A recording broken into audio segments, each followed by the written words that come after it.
Good morning, सुप्रभात, नमस्कार, सत श्री अकाल और आदाब दोस्तों। यह है आपका अपना प्रिय आरजे आदि कश्यप मुंबई का मानुस और आपके लिए लेकर आया है आपका मनपसंद program positive karma. Episode number है 273, फ्राइडे का दिन 5 फरवरी और स्थान है नई दिल्ली। जीवन का सबसे सुंदर और सरल नियम जो आपके साथ नहीं होना चाहिए वह आप दूसरों के साथ ना करें। दोस्तों, आपका दिन मंगलमय हो। जो लोग अपनी प्रशंसा के भूखे होते हैं वे साबित करते हैं कि उनमें योग्यता नहीं होती है, इसलिए आप प्रशंसा के पीछे मत रहिएगा, आप कर्म कीजिएगा। मैं बार बार कहता हूं, कर्मण्येवाधिकारस्ते महाफलेषु कदाचन। बात छोटी है पर सही है, हमारा स्वभाव ही हमारा भविष्य है। मैं आपको दोबारा कहता हूं कि बात छोटी जरूर है लेकिन बहुत सही होती है। हमारी नेचर जो होती है, हमारा जो स्वभाव होता है वही हमारा भविष्य होता है। अगर हमारा स्वभाव पॉजिटिव है तो हमारा भविष्य भी बहुत अच्छा होगा, और अगर हमारा स्वभाव नेगेटिव है तो हमारे भविष्य में हमेशा कुछ न कुछ प्रॉब्लम होती रहेगी। दोस्तों, आरजे आदि कश्यप मुंबई से मानुस और आपके लिए लेकर आया है आपका मनपसंद प्रोग्राम पॉजिटिव कर्मा। आज मैं आपको बताना चाहता हूँ, आज शुक्रवार है और शुक्रवार स्पेशल मैं आपको बुध पुरुष उसके बारे में कुछ बताना चाहता हूँ। मुझे उम्मीद है कि आपको ये पसंद आएगा। ये है आज का विचार। भगवान बुद्ध की मूर्ति के आगे कभी कुछ मांगना मत, कुछ नहीं मिलेगा। ना पूजा करना, ना प्रार्थना, ना हाथ फैलाना, ना झोली। कोई दया की भीख मांगे या सुख का आशीर्वाद, कुछ हासिल नहीं होगा, क्योंकि बुद्ध पुरुष हमें कुछ देते नहीं हैं। बुद्ध तो मनुष्य के भीतर सोए हुए चित्त को जगाते हैं, जो छुपा हुआ है उसे जागृत करते हैं। मनुष्य को उसकी अपार क्षमता का एहसास कराते हुए सभी को बुद्ध बनने के लिए प्रेरित करते हैं, ताकि हर व्यक्ति बुद्ध बने और अपनी सुख शांति के लिए किसी के आगे दया की भीख नहीं मांगे। रास्ता लंबा जरूर है लेकिन चलना तो हमें पड़ेगा ही। दोस्तों, बुद्ध पुरुष ना धन देते हैं, ना पद, ना मान देते हैं, ना प्रतिष्ठा। इसलिए कभी भी गौतम बुद्ध की प्रतिमा के आगे प्रार्थना मत कीजिएगा। उनकी प्रशंसा के मंत्र पढ़कर खुशामदी करने और फुसलाने की सारी कोशिशें बेकार हो जाएंगी। धूप बत्ती माला चढ़ाकर खुश करने या चापलूसी करने की कोशिश करेंगे तो सब व्यर्थ होगा, क्योंकि गौतम बुद्ध अब इस दुनिया में नहीं हैं। तो कोई लाख कोशिश करे कुछ हासिल होने वाला नहीं है। अब तो सिर्फ उनका बताया हुआ सत्य का मार्ग है, मानव कल्याण का धर्म है, 4 आर्य सत्य और अष्टांगिक मार्ग है, शील समाधि और प्रज्ञा का मार्ग है, प्रेम करुणा व मैत्री है। इसलिए आज कहीं कोई व्यक्ति भगवान बुद्ध की प्रतिमा को नुकसान पहुंचाए, बुद्ध को गाली देवे तो गुस्सा मत करना, क्योंकि बुद्ध ना तो बुद्ध विहारों में है, ना शास्त्रों में, ना मूर्तियों में। बुद्ध से मिलना हो तो उनके मार्ग पर चलना पड़ेगा। बुद्ध तो व्यक्ति के आचरण में हैं, शीलों के पालन में झलकते हैं। बुद्ध के दर्शन तो ध्यान साधना द्वारा भीतर झांककर मन को निर्मल करने से होते हैं। बाहर भटकने से कुछ नहीं मिलेगा। हाँ, यदि ज्ञान, ध्यान और शील, समाधि व प्रज्ञा के मार्ग पर चलते हुए बुद्ध का रास्ता आनंद व सुख में लगे, मानव कल्याण का लगे, तो बुद्ध के प्रति श्रद्धा के साथ वंदन जरूर करना, कृतज्ञता जरूर प्रकट करना कि हे तथागत बुद्ध, आप इस धरती पर आए और संपूर्ण मानव जगत का कल्याण कर गए। सबका मंगल हो, सभी प्राणी सुखी हो। दोस्तों, ये हमें एक सुनने वाले शिव जी ने भेजा था, शिव कुमार जी ने, और इसीलिए मैंने आपको बताया कि भगवान बुद्ध के बारे में, और एक बहुत अच्छी सी सच्चाई उन्होंने बताई है।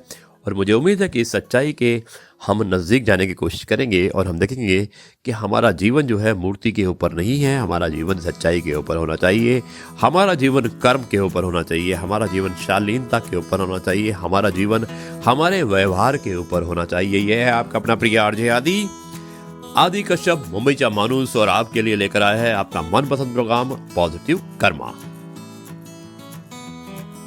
पूरी दुनिया को जीत सकते हैं संस्कार से, और जीता हुआ भी हार जाता है अहंकार से। इसलिए कभी भी अहंकार मत कीजिएगा, अपने संस्कारों को आप हमेशा ऊपर रखिएगा। किस मिट्टी के बने थे वो लोग, किस मिट्टी के बने थे वो लोग जो अपने को चिट्ठियों का महीना इंतजार किया करते थे। दोस्तों दोबारा सुनिएगा, किस मिट्टी के बने थे वो लोग जो अपनों की चिट्ठियों का महीनों इंतजार किया करते थे। आजकल तो कुछ दिन बात ना करो तो लोग रिश्ता बदल लेते हैं। कितना अच्छा लिखा है।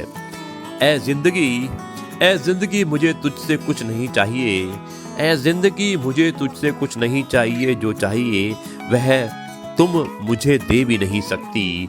अगर मैं चाहूं तो सब कुछ हासिल कर सकती हूँ, अगर मैं चाहूं तो सब कुछ हासिल कर सकती हूँ, और तू मेरे हौसलों से पंगा भी नहीं ले सकती, और तू मेरे हौसलों से पंगा ले भी नहीं सकती। दोस्तों ये लिखने वाली थी अनामिका पांडे, जो अलीगढ़ में रहती हैं। हमारी बहुत अच्छी दोस्त हैं डॉक्टर अनामिका पांडे। उन्होंने खुद अपने स्वरित किया है, अपने हाथों से लिखा है, और बहुत ही अच्छे ढंग से उन्होंने लिखा है। डॉक्टर हैं वो, और हिंदी में उन्होंने पीएचडी किया है, और मुझे उम्मीद है कि आपको ये कविता पसंद आई होगी। तेरे बगैर इस जिंदगी की हमें जरूरत नहीं, तेरे बगैर इस जिंदगी की हमें जरूरत नहीं, तेरे सिवा हमें किसी और की चाहत नहीं।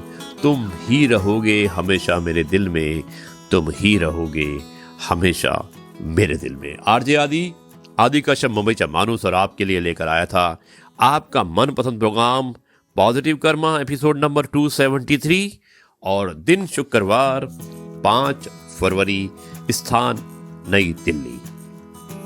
दोस्तों हमारे कार्यक्रम का आखिरी चरण, जो मैंने आपको पहले भी कहा है कि कहानी होता है, और एक ऐसी कहानी होती जो प्रेरक होती है, जो आपको मोटिवेट करती है। तो मैं वो मोटिवेशनल और इंस्पायरेशनल कहानियाँ सुनाया करता हूँ, जिससे कि आपको कुछ सुनने को और समझने को मिले। मुझे उम्मीद है कि इस कहानी से भी आपको कुछ मिलेगा। और कहानी का शीर्षक है, महाभारत के बारे में एक कहानी है, महाभारत की एक अद्भुत कहानी है, और इस कहानी का शीर्षक है नैतिक मूल्यों का संरक्षण हर हालत में होना ही चाहिए। मुझे उम्मीद है कि ये कहानी पसंद आएगी। मैं अब शुरुआत करता हूँ इस कहानी की।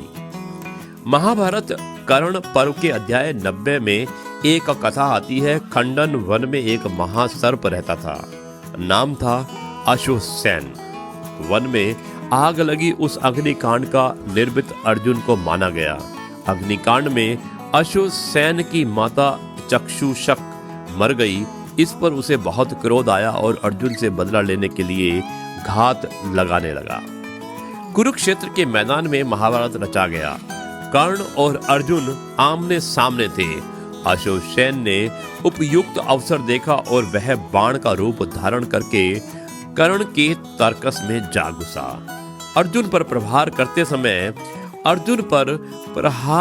समय कर्ण के हाथ से संयोगवश वही बाण आया जिसमें अश्वसेन समाया हुआ था। बाण का अटपटापन देखकर शल्य ने कहा कि महाभाग, यह बाण कुछ बेतुका सा है। धनुष पर बाण दूसरा चढ़ाओ तो ठीक रहेगा। कर्ण ने दर्प पूर्वक कहा, शल्य मैं दोबारा लक्ष्य नहीं देखता, और एक बार बाण को धनुष पर चढ़ाकर फिर उसे नहीं उतारता। ऐसा कहकर उसने धनुष साधा और बाण को लक्ष्य की ओर छोड़ दिया। कृष्ण ने इस महाभयंकर बाण को आते देखकर रथ के घोड़ों को जमीन पर बैठा दिया। सो बाण के प्रहार से अर्जुन का मुकुट भर कटा, उसका शीर बच गया, यानी कि उसका जो सर था वो बच गया। अश्वसेन को क्रोध शांत नहीं हुआ। अर्जुन के बच जाने से उसे बहुत दुख हुआ। अब की बार वो अपने असली रूप में कर्ण के पास पहुंचा और बोला, हे महाबली, पिछली बार तुमने मेरा पराक्रम जाने बिना ही बाण रूप में मुझे असावधानी से छोड़ा था, उसी से अर्जुन बच गया। अब की बार तुम ध्यान पूर्वक मुझे छोड़ो, इससे मेरा और तुम्हारा समान रूप से शत्रु अर्जुन निश्चित रूप से मृत्यु के मुख में चला जाएगा। कर्ण ने पूछा, भद्र तुम कौन हो और किस निमित्त मेरे तर्कस में प्रवेश करते हो? अश्वसेन ने कहा कि मैं विकराल विषधर महासर्प हूँ। अर्जुन ने मेरा देश जलाया है, सो मैं उनसे बदला लूंगा। अपने पुरुषार्थ से उसे डस नहीं सका, सो अब मैं तुम्हारी सहायता लेकर अपने शत्रु से प्रतिशोध करना चाहता हूं। कर्ण ने बड़ा मार्मिक उत्तर दिया और बोला, हे नाग, मैं अपने ही पुरुषार्थ से विजय पाना चाहता हूँ। द्वेष बुद्धि से छद्म का आश्रय लेकर तुम जिस प्रकार मेरी सहायता करना चाहते हो, उसकी अपेक्षा तो मुझे पराजय भी स्वीकार है। हे ताता, जो होगा सो मैं भुगतूंगा। तुम तो सुखपूर्वक अपने घर चले जाओ। किसी भी मूल्य पर सफलता पाने और कुछ भी करके मनोवांछा पूरी करने की अपेक्षा असफल रहना और हारना श्रेयस्कर होगा।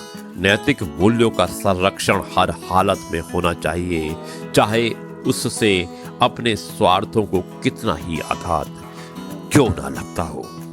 दोस्तों, ये थी कहानी और जो मैंने आपको सुनाई, और कहानी का शीर्षक था नैतिक मूल्यों का संरक्षण हर हालत में होना ही चाहिए। मुझे उम्मीद है कि ये कहानी आपके लिए प्रेरक रही होगी, आप मोटिवेट हुए होंगे और इस कहानी को आपने पसंद किया होगा। ये है आपका अपना प्रिय आरजे आदि कश्यप मुंबई से मानुस, और आपके लिए लेकर आया था आपका मनपसंद program positive karma. Episode number था 273। दिन था शुक्रवार 5 फरवरी और स्थान था नई दिल्ली। मैं अब इस कार्यक्रम को यहीं पर समाप्त करता हूँ और आपसे विदा लेता हूँ, और कल आपसे एक नए कार्यक्रम की शुरुआत करूँगा। तब तक के लिए मैं आपसे कहता हूँ नमस्कार, जय हिंद, वंदे मातरम, भारत माता की जय।